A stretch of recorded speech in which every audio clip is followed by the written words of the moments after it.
Well, welcome to another evening of Let the Truth Be Told. My name is Sean Williams, and I thank the Lord for being in the studio once again. Down here at my brother Herb's shop, we had to take it off a remote location, and so I thank the Lord for being with brother Herb this morning, Herbert Burnett, a.k.a. Coach Hub, a.k.a. Minister Hub, a.k.a. all around Hub. We've been doing some amazing stuff. Yes, sir. We have not taped a TV program, man, since COVID happened. So I think our last program that we were able to tape was back in February. Back in February. Early March, maybe early March. February. So thank the Lord for being able to be back in the back in front of the viewing audience. This will be aired on UPTV. So I thank the Lord for it. Just having an opportunity. So I told Brother Hub we'll roll back. Grace the viewing audience right now. Man, it's a good time to be alive. Shout out to Michael McDonald, Wood and Hog. Make sure y'all support them. But we were having an early morning conversation, and I asked him how he doing, and he said, man, I can't complain, and if you ever hear me complain, nudge me and let me know how blessed I am. Oh, yeah. And that resonated in my spirit. Yeah. And so we blessed. I mean, if you just look at the newspaper or you read the newspaper or look at the news, you blessed. Yeah. I mean, age, you know, it don't matter. They dying at all ages now. From 1 year old, the baby got shot at the barbecue on the East Coast at 1 year old, all the way up. And one of the reasons that I have a vision or the perspective I have is because Sean is my friend and he's a local funeral home owner, and so I get it in the raw a lot of times, and it helps me to be sensitive to God's people. And so God bless. Thank you for having me on the show. I think I came on the show as a guest about 2 years, and I don't think you take the show without me, maybe one. Yeah, and yeah. So, yeah. Yeah. And so I tried to turn that volume up for him. Somebody said the volume was low. But, you know, so let's roll back. So back in March, March happened. You know, last show we talked about the relationships we were building, you know, with the 51 Main, the club that I had, and was able to connect with a lot of young folks, and we still doing our community work. Right. Well, all of a sudden, March happens, COVID hits, COVID-19 hits the world. It hits the United States. Overnight, we were told you can't go outside. Overnight. So businesses shut down, things of that nature. Okay. So I want to make sure they can hear. See if they can hear now. Yeah. And so overnight, COVID hits, businesses shut down. We have no idea nothing like this is happening in our lifetime. So fast forward, and we're trying to respond back. Pandemic happens. We're in the house for probably a couple months. Couple months we were in the house.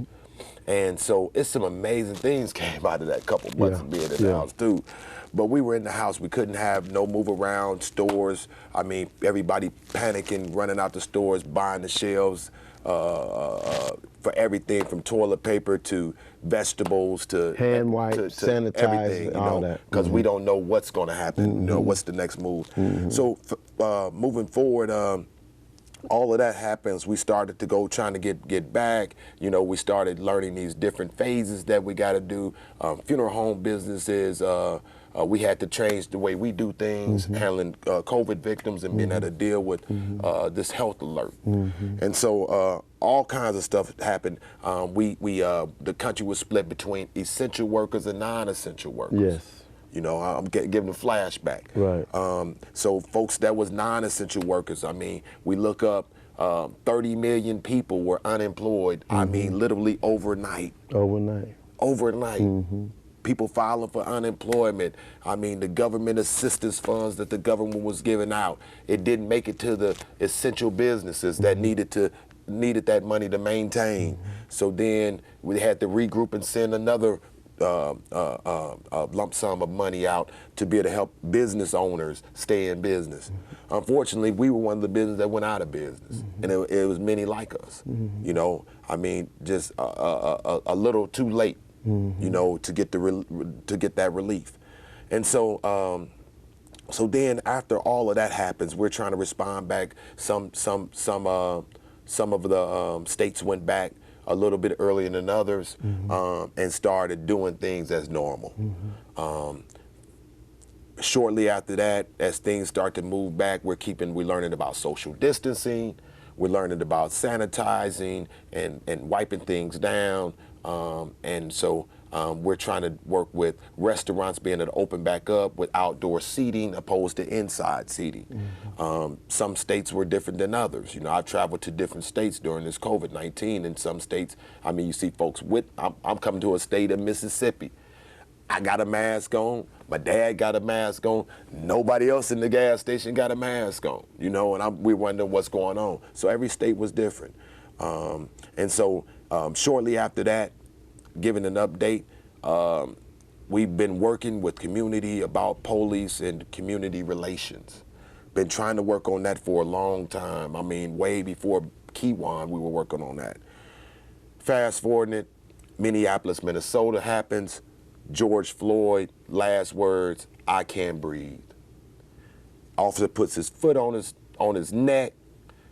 Other officers watch this guy literally choke this guy out. With his knee. With his knee.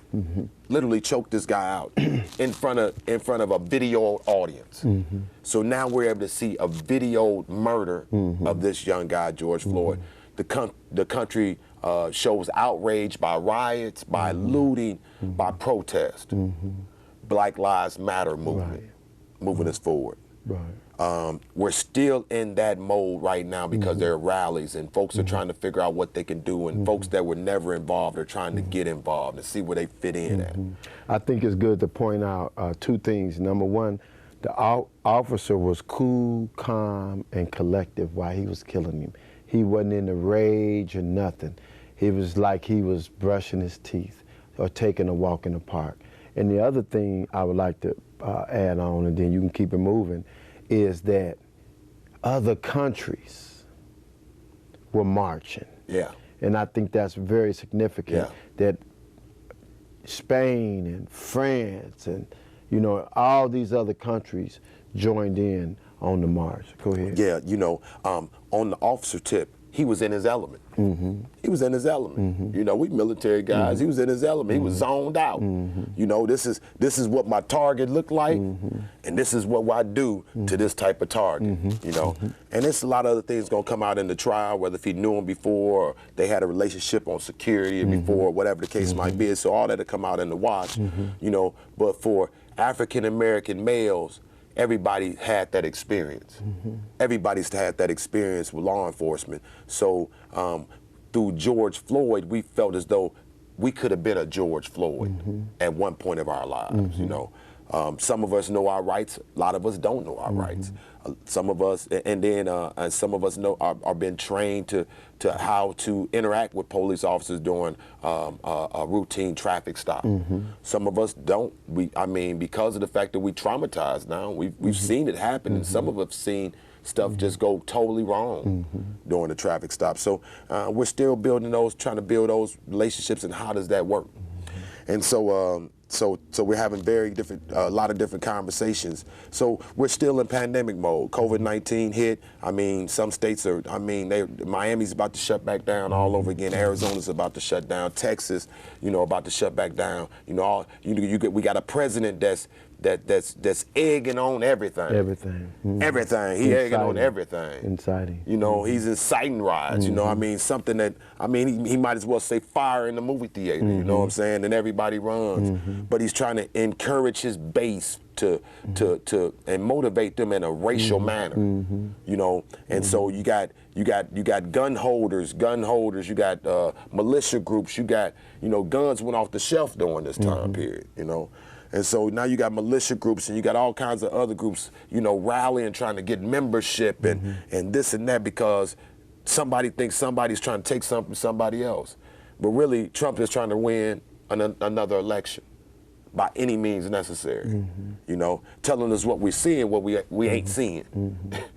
The one thing that I can say, and my son brought this to my attention, I read an article where it said Trump gonna go down in history as the worst president ever. But I also believe that he gonna go down in history as the most honest president, because he said what he gonna do. He said exactly what he was going to do, and he's doing it.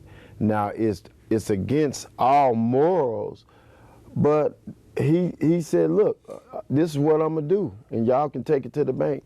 And it's dividing the country, but he said he's doing exactly what he said he was going to do. You know, I mean, his campaign slogan was "Make America Great Again." You know, make America, and to whose perception is this greatness? Right. You right. know? Right. But the people who he knew his audience. Yeah. Yeah. We wasn't his audience. Yeah. We went. We was not his audience. Obviously. Yeah. So you know, I mean, so it's taking us back. You know, a lot of times in folks' lives they say, man, every time I take 4 steps forward, man, something knocked me 3 steps back. You know, and you seem like you can't win for losing. So not only are we dealing with the pandemic, we're dealing with, you know, of a virus that's new to us. Let's say that's new to us. That we're trying to find out. The scientists are running around, scavenging, trying to find a vaccine for it. You know, a cure for it. I mean, and so they're trying to do that on that end. We're dealing with racial tensions. We're dealing with gun violence. You know, in our local community here. I mean, in 2016 we had the most shootings. I think we were like 119 shootings for the whole year. Right now, in July, we're at 122 shootings with a young man just got shot 2 days ago in the head. So that makes 123 shootings in Champaign County. So one of the coaches on our staff, he's about, he's 25 probably. And I'm telling you, in the last year, he's lost 6 friends. Wow. And he made a post today, and it just hurt my heart, man, because I'm a war veteran, real war. I ain't talking about no weekend warrior, a double war veteran.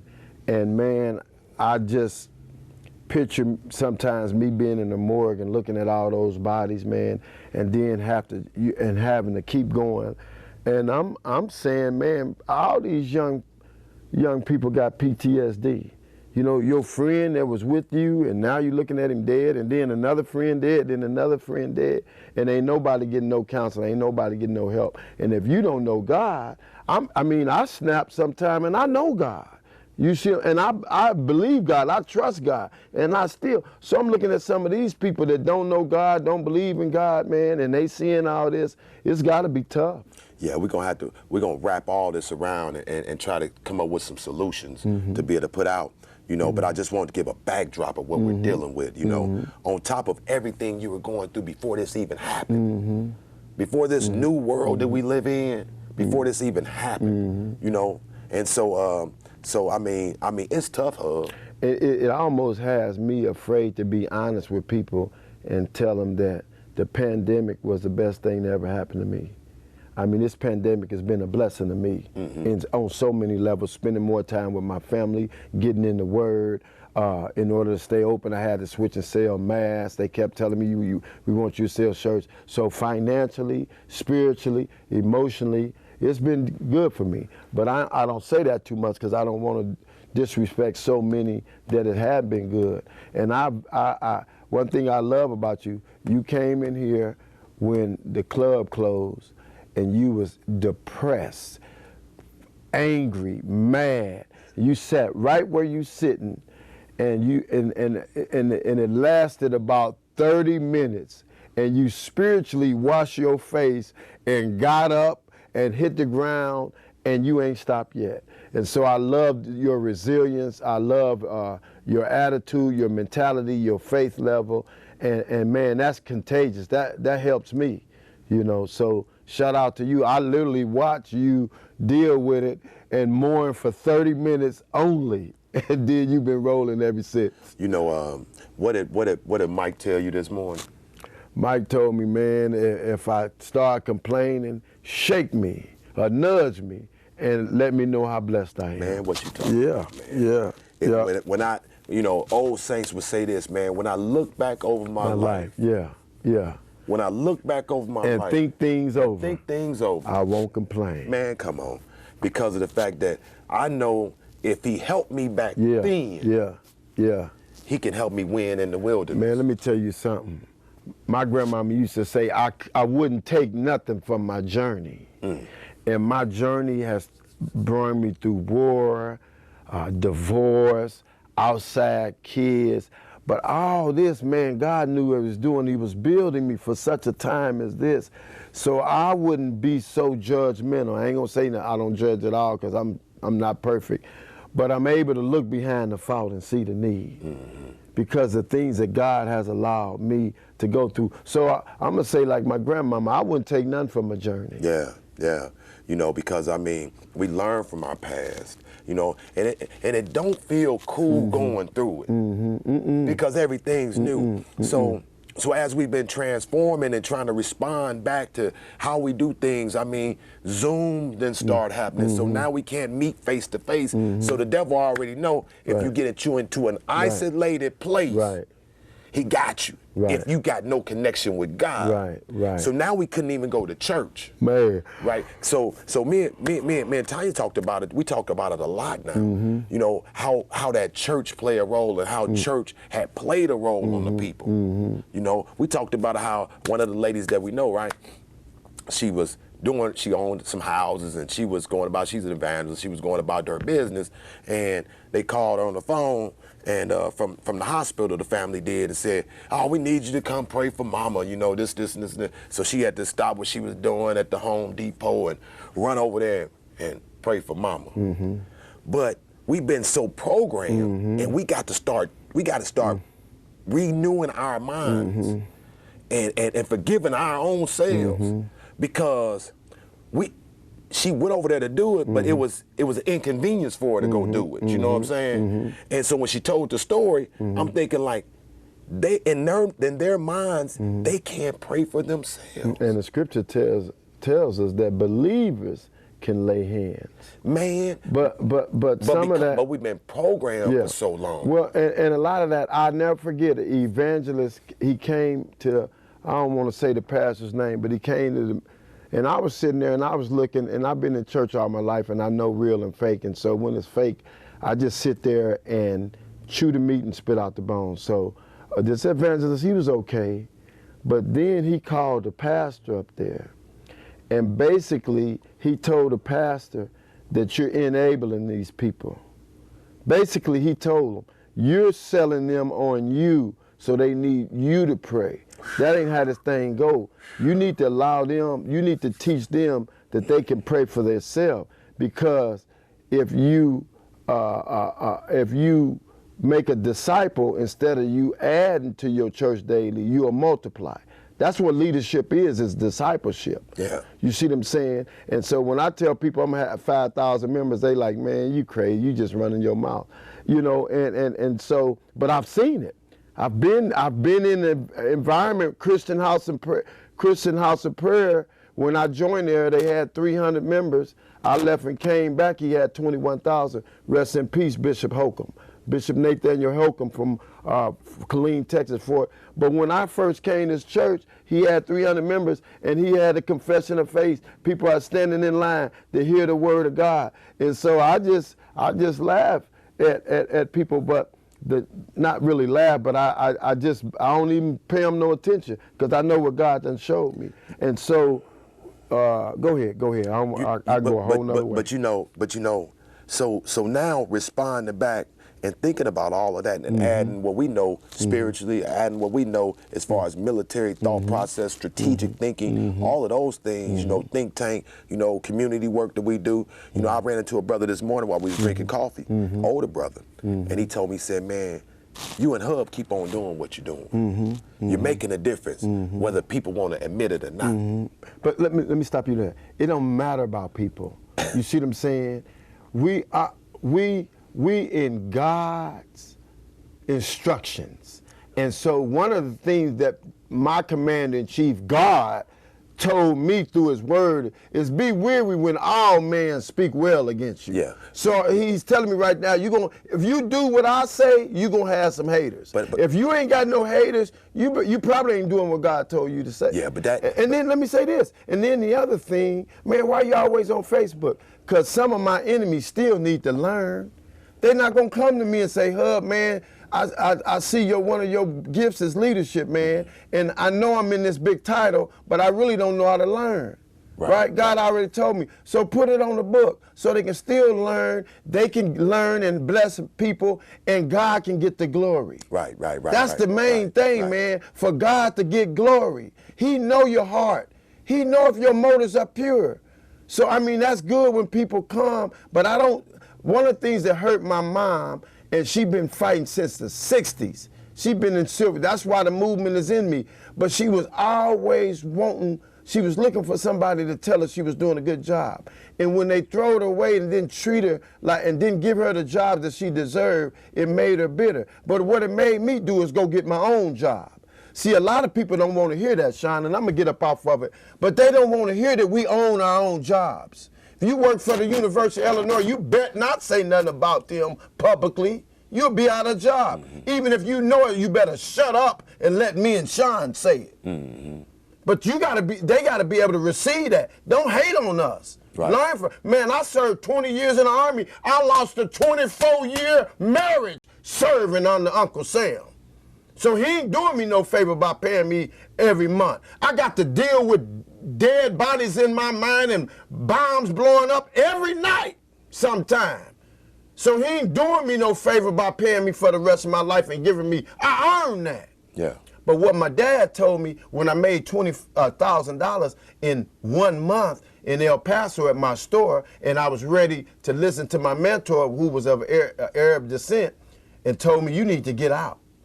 That little money the Army paid. But when I called Dad, Dad said, no, you gonna get that pension. Because where God taking you, you gonna need that pension so you can speak what God wants you to speak. Right. So I'm not knocking nobody who go to work every day, but I am telling you, while I was going to work every day, I had a plan in the back of my mind. Yeah.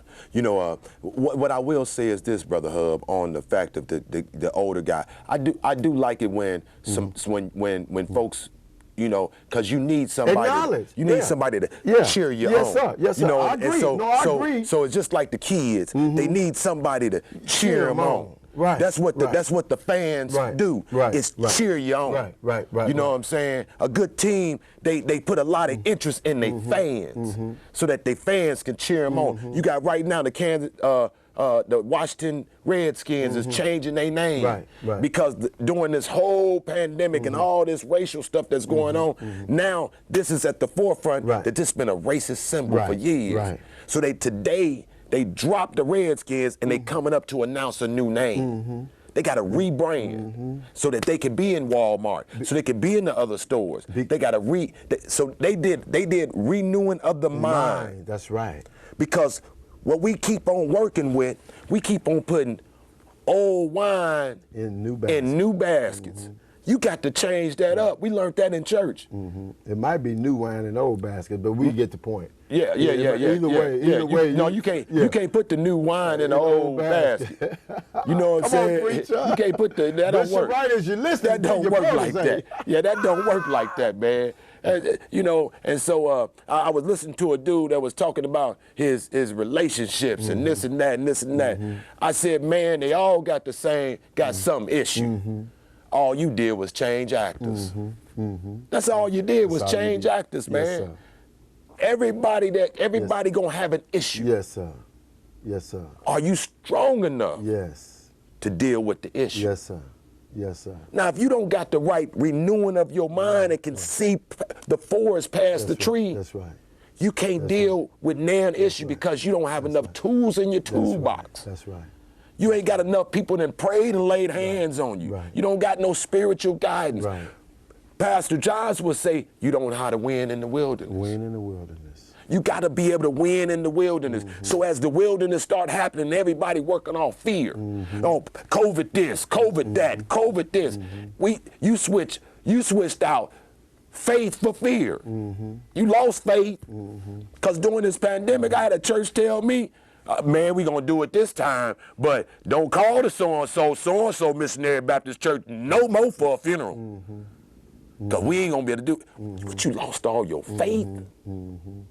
I had a chance yesterday to sit in my father-in-law church, and everybody was spaced out but we even went to Sunday school.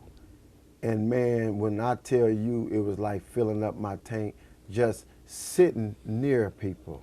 Because our church, we still having it online, and I'm not knocking that. That's my dad, so you know I'm not gonna knock my dad. But it was a different experience being at my father-in-law church, because I don't barbecue real good. I did in Korea for a year, but I'm not a great barbecue. But I know some guys who really make, and what they do in the barbecue is they bring all the coals together. So why y'all don't spread the coals out? Because they draw heat from one another. And so when we bring the coals together, they can draw heat one from another. When you at home having service, it's a different atmosphere. I'm not saying it's bad. I'm not saying nothing about it. But I'm just saying it's different from when you feel this person's pain and God can have you to have compassion for him, or this lady is shouting and you can feel the energy or the anointing is what I call it. Some people call it energy. But you can feel that. And so, man, we had a blessed time. And then we went to the whole family, 24 of us. I love the Dixon family because they family oriented, you know, and we showed up to Texas Roadhouse with 24 people, you know, and they had to sit us out because of the pandemic. They had to sit us everywhere. But when we left there, shout out to my father-in-law, Alan Dixon. When we left there, we sat in the parking lot off in the cut and had prayer. And I could see how people was watching, man. And you don't know who was blessed from that. And so I'm in this part like this. I can't wait till we go back to having church together, because it is a different. It is, and I know the pandemic and safety, and I also know, Sean, that everybody have different levels of faith. The way we moved during the pandemic ain't the way. I got a good friend, E. Mark Perelmore. And E. Mark Perelmore was building, writing books in his house. He wasn't leaving the home. You know, and I'm looking at him, and man, we both getting things accomplished, but we just moving a different way. So, and that's okay. So let me tell you. The man wrote 2 books during the pandemic. So I'm gonna tell you. I'm gonna take us down this road right here. So I pull up to a light a couple days ago. See one of the guys that did some rapping down at my club, right? So I said, bro, call me, man. Call me. I got something for you, bro. I said, man, during this pandemic, some amazing stuff done happened. And the light changed. But he had this discouraged look like, what do you mean? You some amazing stuff that happened? You lost the whole club, man. The whole club. You know, you lost the whole club. I know you got to be down, you know, because we'll get swallowed up into what's happening right now instead of working on what could happen. What could happen. You know what I'm saying? What we talk about is capabilities, possibilities, right? And that's a whole nother level of thinking, right? The possibility, the capabilities, the dreams, you know, the continued process of trying to work your way out of something, you know what I'm saying? And it's building up the esteem for something to happen, right? And so I'm gonna bring you up to speed to what happened to me during the pandemic, right? And it's learning how to win in the wilderness. So I'm gonna give you a tip, right? So February happening, I had been doing some business classes down at the club because I think that it's very important that business-minded people meet and we chop it up together, iron sharpen iron, right? But I also had started some investment type stuff, you know, 2 weeks in, 3 weeks in. And allowing the funeral families to use your place for free. They let the truth be told. I mean, any family that came to me, the club was free to you to do your repasses. I didn't charge a dime. You know what I'm saying? You come to get that and fellowship with your families and all that. So I really miss that aspect. I really miss being able to have. Able to use the club for more than. It's community center. Community center. I didn't look at it as just a club and this is all we gonna know. We gonna use this here.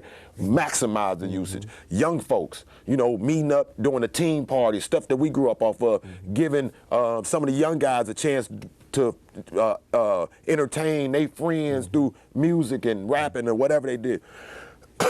So February 10th, I'll give a little bit further. Let's go back further than that. 10 years ago, I'm at my barbershop, and I'll show you how like a lot of us are.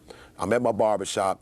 Hub, Minister Hunt, they down at my barbershop. They say, Sean, man, slow down what you doing, man. Come on, Love Corner's giving a class about stocks.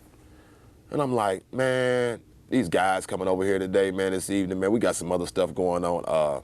Man, y'all go ahead, bring me back the information. Because a lot of times we distracted.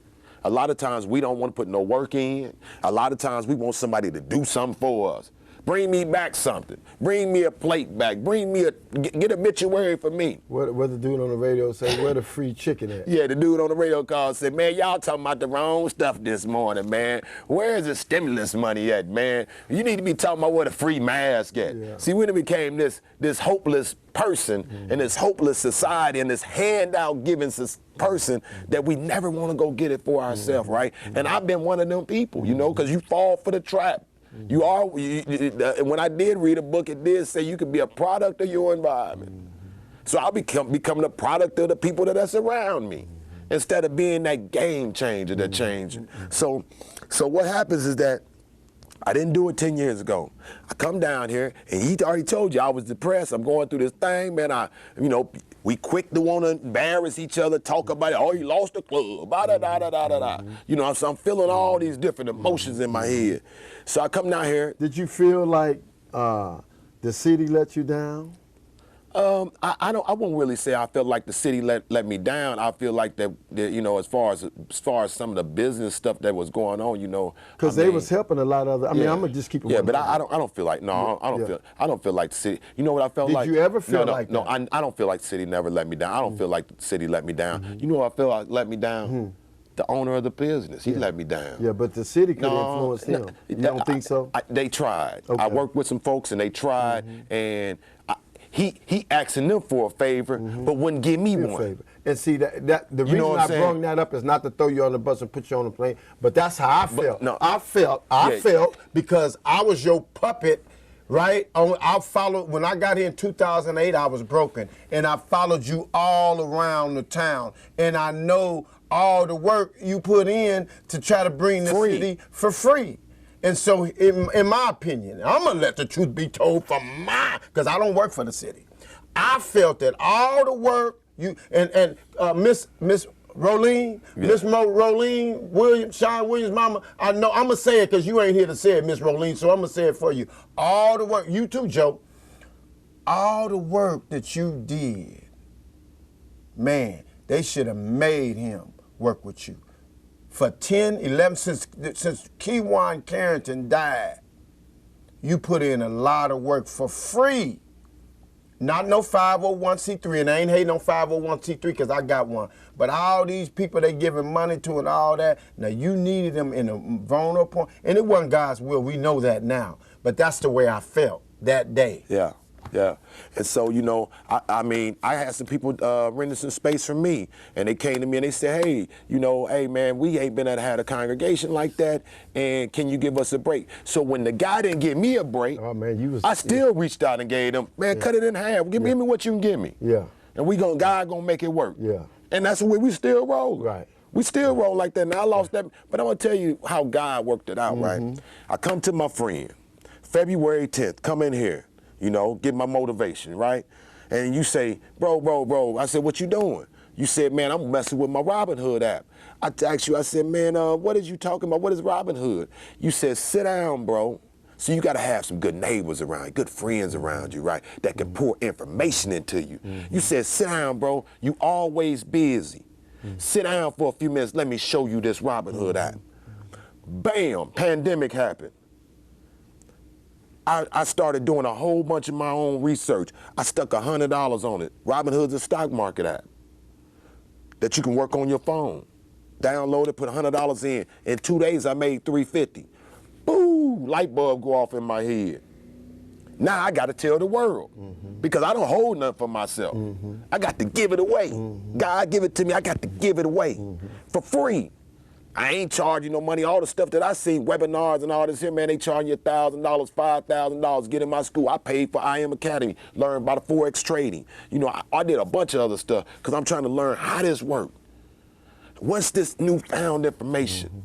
Because, and then over this time period, you know, we making a little money here, a little money there, a little bit more money there. We finding out about the companies. I'm learning out about candlesticks. I'm learning out trend patterns. Because before this, I was like the rest of y'all. Only thing that mattered to me was world news, local news, you know, who shot John, what side of the neighborhood I should stay off of, you know, who obituary section. We gonna get to that too.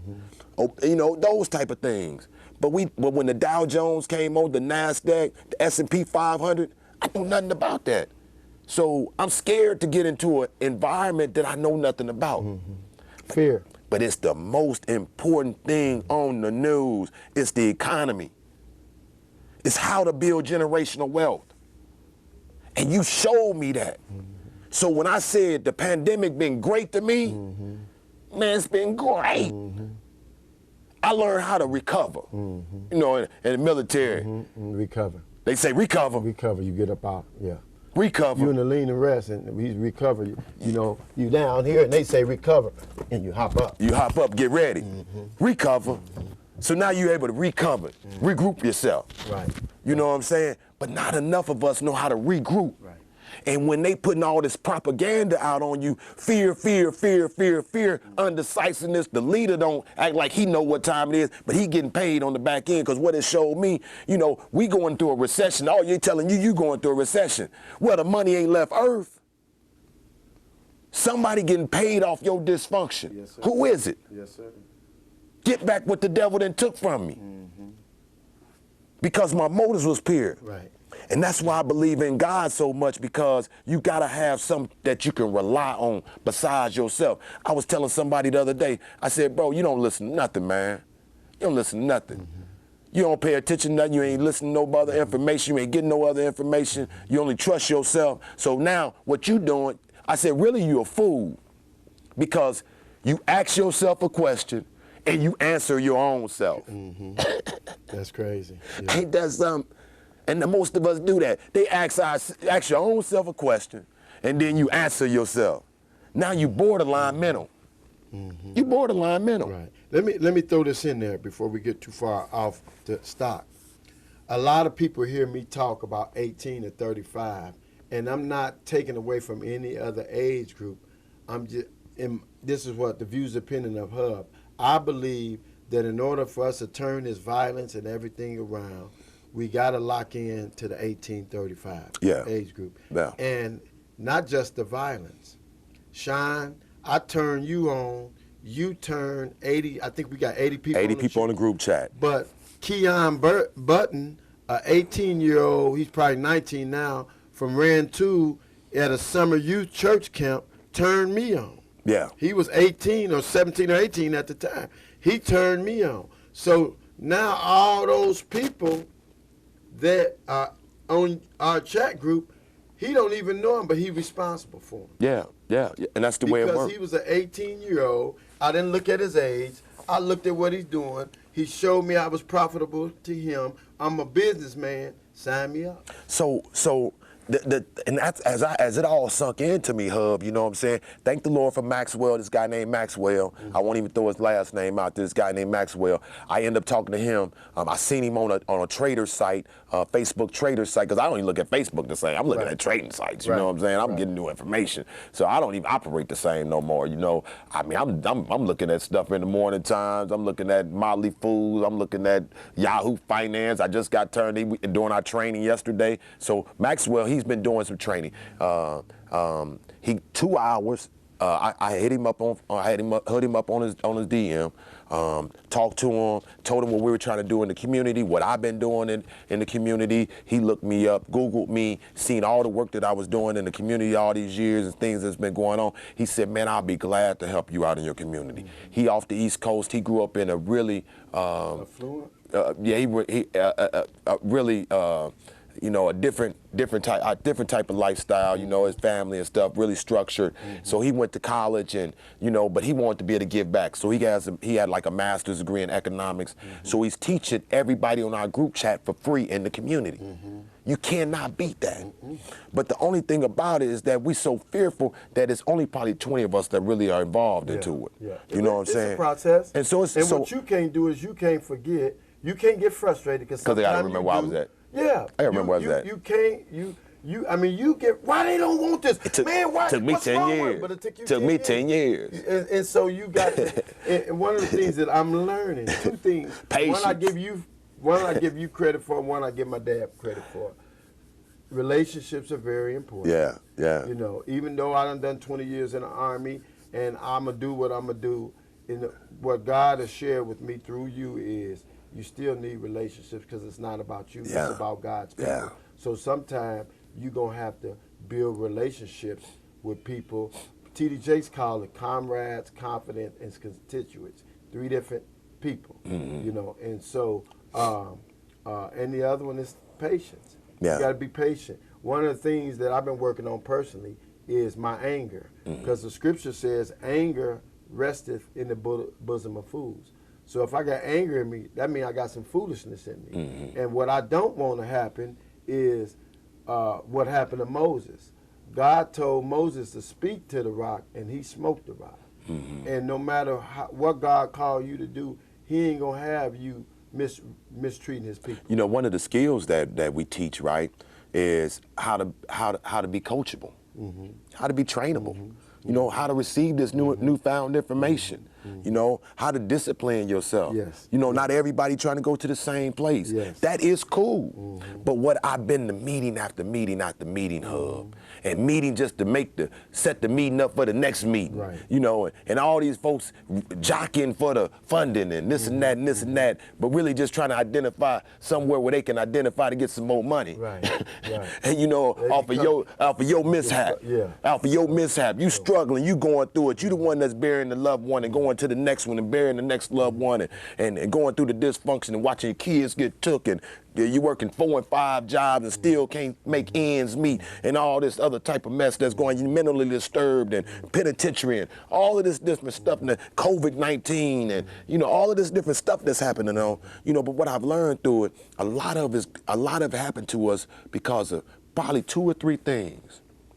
The systematic racism that's been going on for years, that we've been battling for years, but we really ain't put up a decent fight because our own people done kept us systematically in the system.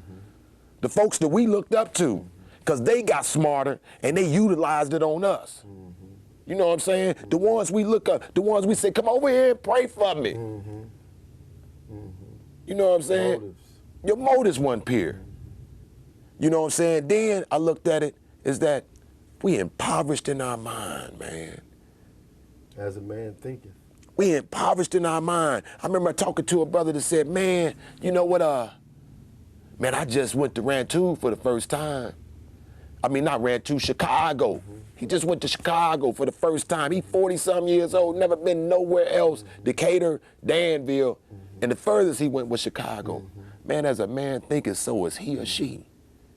You gotta be able to dream. You gotta be able to know that. I was telling my sister that yesterday. I said the only reason why me, you, and Hub think different is because of the military.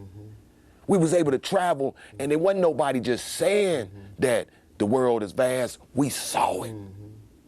An 8-hour flight to England before we get to Germany. We saw ships in the sea. And that's why exposure is so important.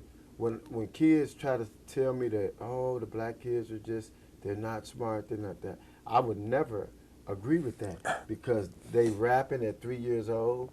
My daughter's 2 years old and she done found out how to take pictures. 2 years old, you know, they know all the latest dances. So is it that they're not smart or do they have lack of exposure to the library or to the chemistry lab? Or are we buying them a CD where they can learn how to do the electric slide versus buying them a chemistry set? No. And so what we have to do is I have my daughter at the radio station yesterday, and I took a picture, and you should have seen the amount of feedback I got, even from young African-American males, because I said something. My caption was, I taught my older kids, right? I taught my older kids to think for themselves. I'm teaching my younger kids to think for me. That way, when I get old, I don't have to think. I know they're going to be able to put me in the best predicament to be, not that my older kids won't, but I didn't teach them that. I taught them to think for themselves. So since you go down this teaching role, let me explain to you a little bit and the viewing audience this, right? So I think I was about the 7th or 8th grade, right? And the teacher came up to me, you have your little sit down with the teacher. She tell you about your progress and all this, that, and other. So she tells me that I'm in like the 7th, 8th grade, but she tell me I'm reading like at a 3rd grade, 4th level. So now it's solidifying my environment. It's solidifying the impoverishedness that I'm in. So now I'm feeling like myself. I really am stupid. I really am dumb. So when the kids say, yo, you dumb, you ain't in this class, you ain't in that class, you ain't doing this, you ain't doing that, dang, I can't learn. So now I'm solidifying that. So let me roll you fast forward. I learned more in the BCEP class than I learned at Atlanta High School. I'm keeping 100. That was military class because the lady broke it down where I can understand it, okay? That was a military class. It was English and math. She taught me a lot of stuff in that. So let me bring you up forward, right? So as I'm learning this stock market stuff, everybody's different. The capacity of learning is different. I ain't had to go get no degree from the U of I to learn that, right? I ain't paid $200,000, $300,000. I understood that. So my brothers from the hood, right? These guys, they can move. They can move product. They been moving product, over the years. But they've been going back and forth to the penitentiary for it. So as I'm telling them, they telling me, say, Sean, what you doing? Man, let me show you this right here. I say, look, man, check this out. Amazon trading on the stock market for about, $1,800. So, man, we ain't got $1,800. But it's something on Robinhood called fractional shares. Now, I'm going to break that down so you can understand it, bro. I said, man, back in the day, right, you couldn't buy the whole QP, right? Oh, yeah, Sean, I remember that. All you can buy was a quarter ounce. Quarter ounce. And you had to work your way into the QP. So breaking that down to the folks that know, so I don't even know the numbers, but I know the language. Yeah. Because I never did it, but I know the language. Right, 1/16. I know what can relate to them. Yeah. And so it's what? You can work your way into getting to Amazon. We can't get Amazon right now, but the whole thing, but we can get a piece of it. And what that allowed you to do. So what the stock market allowed to do, where a young brother said, hey man, you buying any more businesses? Right. I said, you know what? I own 5 businesses right now. Not only is the funeral home the insurance business and I do, but I own American Airlines. I own Genius Brand. Yes, sir. I own MGM Grand Hotels. Because it gives you a piece of ownership. That's good. And when you become an owner of something, man, can't nobody take that from you. You feel good about yourself because you own that. And that's what it's done. It's the quickest way to get ownership. And it allowed me to do that. It empowers you, man. It empowers you. It empowers you. Big time. And I've been trying to explain that to leaders because what we've been doing with our spaces, right? We develop it all but nothing but parked cars. Right. I do the funerals. I listen to the message. Right. Now, if you didn't want me to listen to the message, I mean, you should have got the message better together. Right. But I've been listening to the message. Right. And the message is the loved one that's up front going to a better place. Life gets better after you die. But we've been in this life right here 40, 50, 60 years of misery. You say you God connected, but you don't have anything to God. But see, you know why? Because the leader not getting information. The leader gets the information and he make you better. He don't tell you, don't worry about you. You got roaches, you got rats, you got one shoe on, one shoe off. You can't get a loan. You don't know how to get it. Your credit tore up. You provide them with that information so that you provide discipleship. Take them somewhere. Take them, man. The brother that just came down and said he wants you to talk to him and his girl. Yeah. And I just said, and so I asked him yesterday. I said, bro, I said, man, I got stepdaughters, man. And I said, I got to ask you this question. Where you taking her? I'm not going to agree to counsel her and help you dupe her. Right.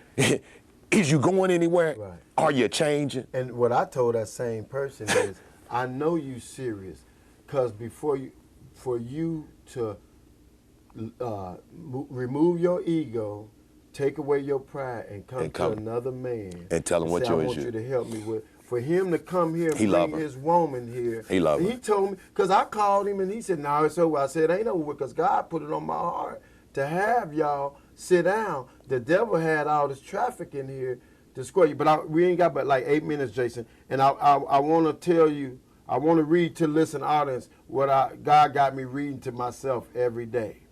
And this is what this was my creed when I was in the Army. No one is more professional than I. I am a non-commissioned officer, a leader of soldiers. As a non-commissioned officer, I realize that I'm a member of a Time and Honor Corps, which is known as the backbone of the Army.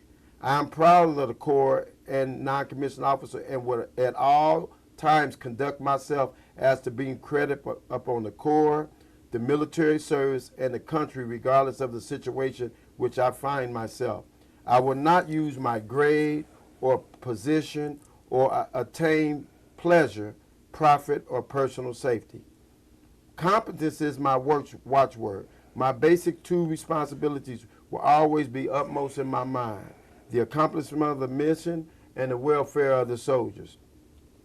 I will strive to remain technically and tactically proficient. Mm-hmm. I am aware of my role as a non-commissioned officer. I will fulfill my responsibilities inherent in that role. All soldiers are entitled to outstanding leadership. I will provide that leadership. I know my soldiers, and I will always place their needs above my own. I will communicate consistently with my soldiers and never leave them uninformed. I will be fair and impartial when recommending both rewards and punishment. Officers of my unit will have the maximum time to accomplish their duties. They will not have to accomplish mine. I will earn their respect and confidence as well as that of my soldiers. I will be loyal to those with whom I serve, seniors, peers, and subordinates alike. I will exercise initiative by taking appropriate actions in the absence of orders. I will not compromise my integrity, nor my moral courage. I will not forget, nor will I allow my comrades to forget that we are professionals, non-commissioned officers, leaders. That's how I'm rolling. Since day one, that's how I've been rolling. If that ain't what you own, then I'm probably not your guy. Because I'm going to always keep my integrity where God can see it. And I love our military. Go ahead. Let me say this real quick. I was at practice last week, and I saw a kid do something slick, try to be slick with it. Mm-hmm. And I stopped the practice, and I talked about integrity. Well, my dad had got rushed to the hospital, so when I left practice, my mind was on getting to the hospital. Calling my mom, I didn't have no signal by the high school. I bagged up, boom, hit a car. The devil said, "Man, just move out."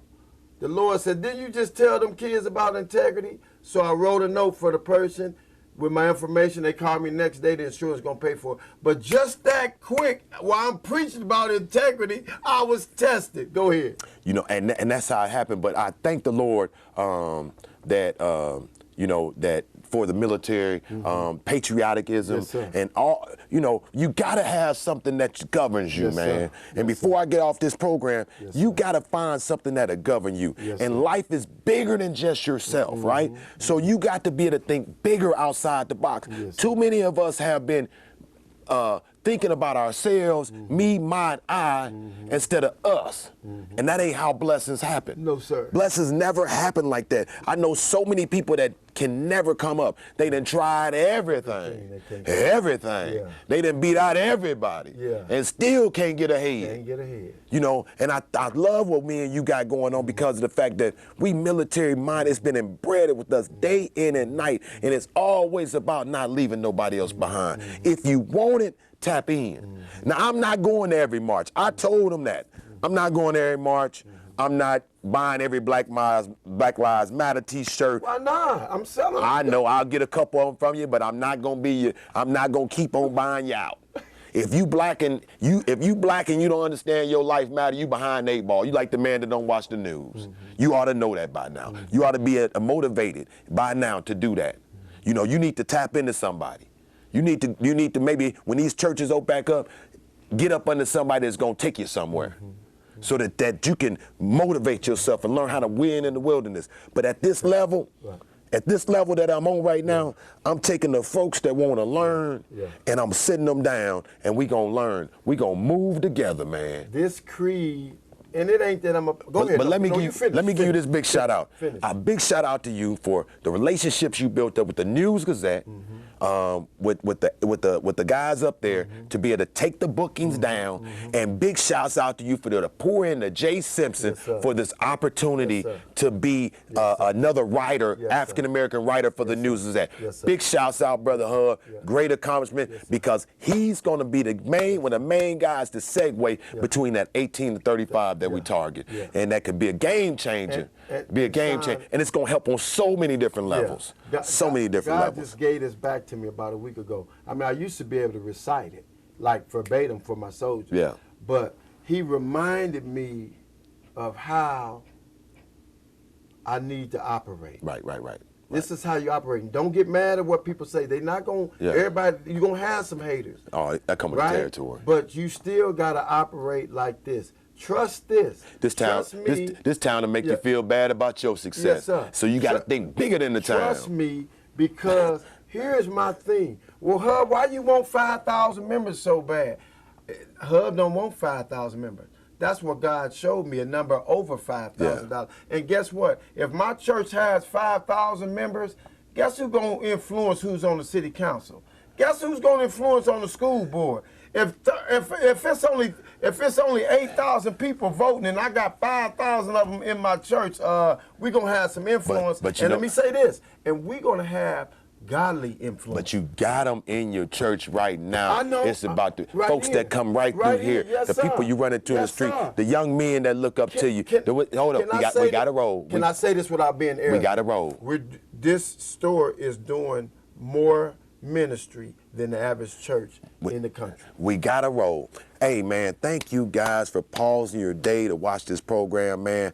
Thank the Lord for being able to just be able to be in front of you, to be able to let you pick our brains, let you see how we think. And hopefully, I mean, if it apply, put it on. You know, if we chunk the brick and you the dog that holler, then you got hit. Just put it on and be better. That's all I can say, so we can make our community a better place, man, because we got a lot of things going on. And as I always say before we get off these programs, we all can't do everything, but we all can do something. Do your something to make our community and our world a better place, man. We got a lot of work to do. And as we say before we go, thank you for watching another episode of Let the Truth Be Told. Peace. We used a little off on that. We got to work on that.